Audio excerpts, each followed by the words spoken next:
Hi all, welcome to M3 Trader Alchemy. Order block fair value ഗ്യാപ്പിനെ കുറിച്ചൊരു video ചെയ്യാൻ വേണ്ടിയാണ് ഞാനിപ്പോൾ വന്നിരിക്കുന്നത്. ലാസ്റ്റ് ഏപ്രിൽ 30 ചാർട്ട് നമ്മൾ നോക്കുകയാണെങ്കിൽ ഒരു ഗ്യാപ്പ് ഡൗൺ മാർക്കറ്റായിരുന്നു. ഇന്നലെ ഞാനൊരു വീഡിയോ ചെയ്തിട്ടുണ്ടായിരുന്നു. അതൊരു കോൾ ഓപ്ഷൻ്റെ order block fair value gap വന്നപ്പോഴുള്ള ട്രേഡായിരുന്നു. ഇന്നിപ്പോൾ അതേ ദിവസം ഏപ്രിൽ 30 സെയിം ഡേ മോർണിംഗിൽ ഒരു പുട്ട് ഓപ്ഷനും ട്രേഡും പോസിബിളായിരുന്നു. അപ്പോൾ ഇത് നിഫ്റ്റിയുടെ ചാർട്ടാണ്. April 30 last തേഴ്സ്ഡേയിലെ ചാർട്ടാണ്. അപ്പോൾ നമ്മൾ നോക്കുകയാണെങ്കിൽ ദിവസം ബ്രേക്ക് ഓഫ് സ്ട്രക്ചർ ഉണ്ടായിരുന്നു. കാരണം ഇതായിരുന്നു പ്രീവിയസ് ഡേ ലോ വരുന്നത്. ആ ലോ ബ്രേക്ക് ചെയ്ത്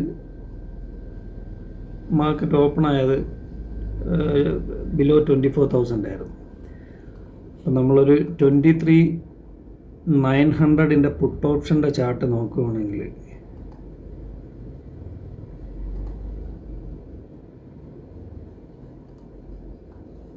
ഇത് 23,900 പുട്ട് ഓപ്ഷൻ്റെ ചാർട്ടാണ്. സെയിം ബ്രേക്ക് ഓഫ് സ്ട്രക്ചർ നടന്നിട്ടുണ്ട്. ഇതായിരുന്നു പ്രീവിയസ് ഡേയിലെ ഹൈ എന്ന് പറയുന്നത്. ആ ഹൈ ബ്രേക്ക് ചെയ്തിട്ടുണ്ട്.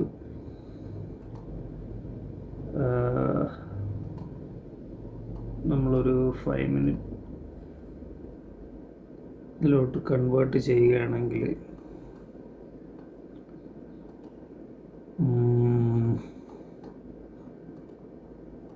Clearly see there is a fair value gap. First ക്യാൻഡിലും തേർഡ് ക്യാൻഡിലും അതിനിടയിലൊരു ഫെയർ വാല്യൂ ഗ്യാപ്പ് ഉണ്ടായിരുന്നു. ഇത് ആ ഫെയർ വാല്യൂ ഗ്യാപ്പാണ്. പിന്നെ നമ്മൾ നോക്കുകയാണെങ്കിൽ ഈ ഫസ്റ്റ് 5 മിനിറ്റ് ക്യാൻഡിൽ തന്നെയാണ് ഓർഡർ ബ്ലോക്ക്. പക്ഷെ ഓർഡർ ബ്ലോക്ക് നമുക്ക് അവിടെ പ്ലേസ് ചെയ്യാൻ പാടാണ്. കാര്യം വലിയൊരു സ്റ്റോപ്പ് ലോസ് ആയിപ്പോൾ നമ്മളത് ഒരു സ്റ്റോപ്പ് ലോസ് പ്ലേസ് ചെയ്യുമ്പോൾ ഒരു 164 റേഞ്ചിൽ നമുക്ക് ട്രേഡ് കിട്ടും. ബട്ട് ഒരു 126 വരെയൊക്കെ സ്റ്റോപ്പ് ലോസ് നമ്മൾ വെക്കേണ്ടി വരും. അങ്ങനെ വെച്ചാലും കുഴപ്പമില്ല. പക്ഷേ ഇപ്പം ഒരു ബ്രേക്ക് ഓഫ് സ്ട്രക്ചർ നടന്നിട്ടുണ്ട്. പിന്നെ അവിടെ ഒരു ഫെയർ വാല്യൂ ഗ്യാപ്പും ഫോമായി. ഒരു ക്ലിയർ ഓർഡർ ബ്ലോക്കും ഉണ്ട്. അപ്പോൾ നമ്മൾ ആ ഫെയർ വാല്യൂ ഗ്യാപ്പിൽ നിന്ന് മാർക്കറ്റിനൊരു റിജക്ഷൻ സംഭവിക്കുമ്പോൾ it reach the fair value gap from this point. Fair value ഗ്യാപ്പിൻ്റെ പുറത്തൊരു ക്യാൻഡിൽ ക്ലോസ് കിട്ടിയതിന് ശേഷം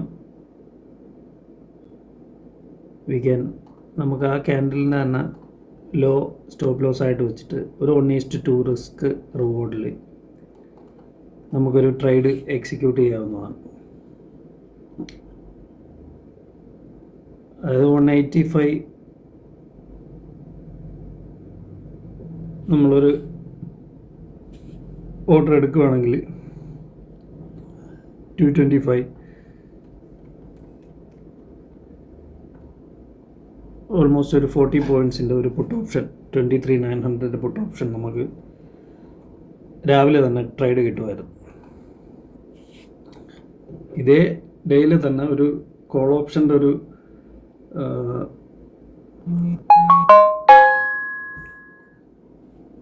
ട്രേഡ് ഞാൻ ഇന്നലെ പോസ്റ്റ് ചെയ്തിട്ടുണ്ടായിരുന്നു. സെയിം ഡേ ആഫ്റ്റർ 2:30 PM ഒരു കോൾ ഓപ്ഷനിൽ ഒരു ട്രേഡ് നമുക്ക് കിട്ടിയായിരുന്നു. സെയിമാണ്. ഇത് പുട്ട് ഓപ്ഷനിൽ മോർണിംഗിലുണ്ടായിരുന്നൊരു ട്രേഡ്. അപ്പോൾ ഓർഡർ ബ്ലോക്കും FEGയും ഉപയോഗിച്ച് ട്രേഡ് ചെയ്യുന്നതിനെക്കുറിച്ച് ഞാൻ ഇനിയും വീഡിയോസ് അപ്ലോഡ് ചെയ്യുന്നതായിരിക്കും. Thank you. See you in the next video.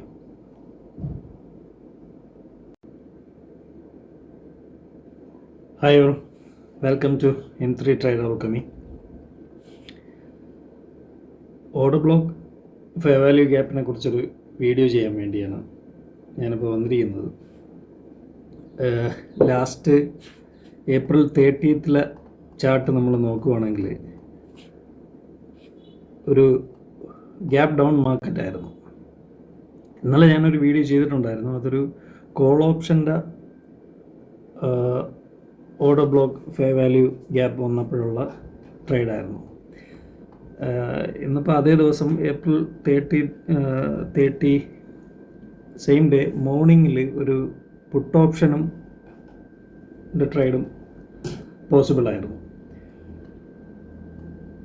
അപ്പോൾ ഇത് നിഫ്റ്റിയുടെ ചാർട്ടാണ്. April 30 last തേഴ്സ്ഡേയിലെ ചാർട്ടാണ്. അപ്പോൾ നമ്മൾ നോക്കുകയാണെങ്കിൽ ദിവസം ബ്രേക്ക് ഓഫ് സ്ട്രക്ചർ ഉണ്ടായിരുന്നു. കാരണം ഇതായിരുന്നു പ്രീവിയസ് ഡേ ലോ വരുന്നത്. ആ ലോ ബ്രേക്ക് ചെയ്ത് മാർക്കറ്റ് ഓപ്പൺ ആയത് ബിലോ 24,000 ആയിരുന്നു. അപ്പം നമ്മളൊരു 23,900 പുട്ട് ഓപ്ഷൻ്റെ ചാർട്ട് നോക്കുകയാണെങ്കിൽ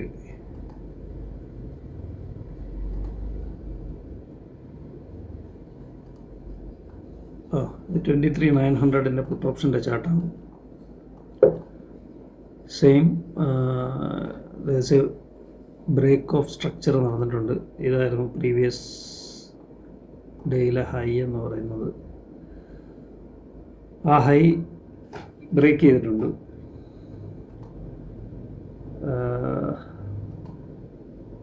നമ്മളൊരു 5 minute ഇതിലോട്ട് കൺവേർട്ട് ചെയ്യുകയാണെങ്കിൽ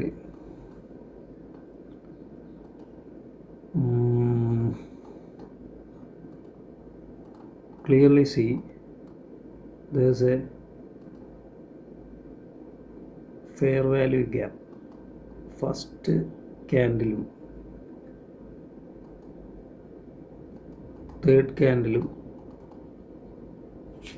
അതിനിടയിലൊരു ഫെയർ വാല്യൂ ഗ്യാപ്പ് ഉണ്ടായിരുന്നു. ഇത് ആ ഫെയർ വാല്യൂ ഗ്യാപ്പാണ്. നമ്മൾ നോക്കുകയാണെങ്കിൽ ഈ ഫസ്റ്റ് 5 minute ക്യാൻഡിൽ തന്നെയാണ് ഓർഡർ ബ്ലോക്ക്. പക്ഷെ ഓർഡർ ബ്ലോക്ക് നമുക്ക് അവിടെ പ്ലേസ് ചെയ്യാൻ പാടാണ്. കാര്യം വലിയൊരു സ്റ്റോപ്പ് ലോസ് ആയിപ്പോൾ നമ്മളത് സ്റ്റോപ്പ് ലോസ് പ്ലേസ് ചെയ്യുമ്പോൾ ഒരു 164 റേഞ്ചിൽ നമുക്ക് ട്രേഡ് കിട്ടും. ബട്ട് ഒരു 126 വരെയൊക്കെ സ്റ്റോപ്പ് ലോസ് നമ്മൾ വെക്കേണ്ടി വരും.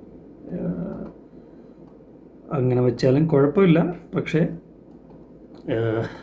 ഇപ്പം ഒരു ബ്രേക്ക് ഓഫ് സ്ട്രക്ചർ നടന്നിട്ടുണ്ട്. പിന്നെ അവിടെ ഒരു ഫെയർ വാല്യൂ ഗ്യാപ്പും ഫോമായി.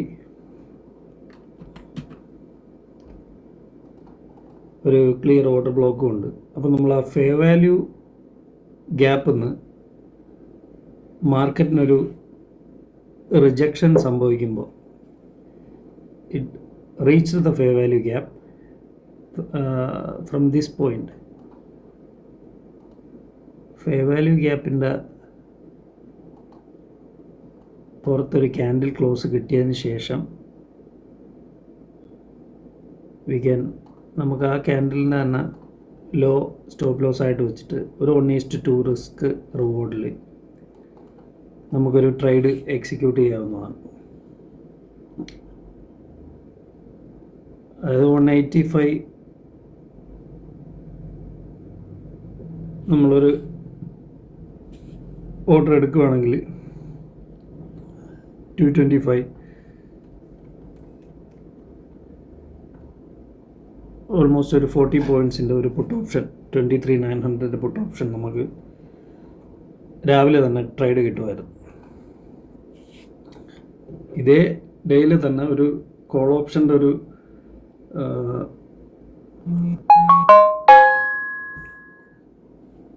ട്രേഡ് ഞാൻ ഇന്നലെ പോസ്റ്റ് ചെയ്തിട്ടുണ്ടായിരുന്നു. സെയിം ഡേ ആഫ്റ്റർ 2:30 PM ഒരു കോൾ ഓപ്ഷനിൽ ഒരു ട്രേഡ് നമുക്ക് കിട്ടിയായിരുന്നു. സെയിമാണ് ഇത് പുട്ട് ഓപ്ഷനിൽ മോർണിംഗിലുണ്ടായിരുന്നൊരു ട്രേഡ്. അപ്പോൾ ഓർഡർ ബ്ലോക്കും FEGയും ഉപയോഗിച്ച് ട്രേഡ് ചെയ്യുന്നതിനെക്കുറിച്ച് ഞാൻ ഇനിയും വീഡിയോസ് അപ്ലോഡ് ചെയ്യുന്നതായിരിക്കും. Thank you. See you in the next video.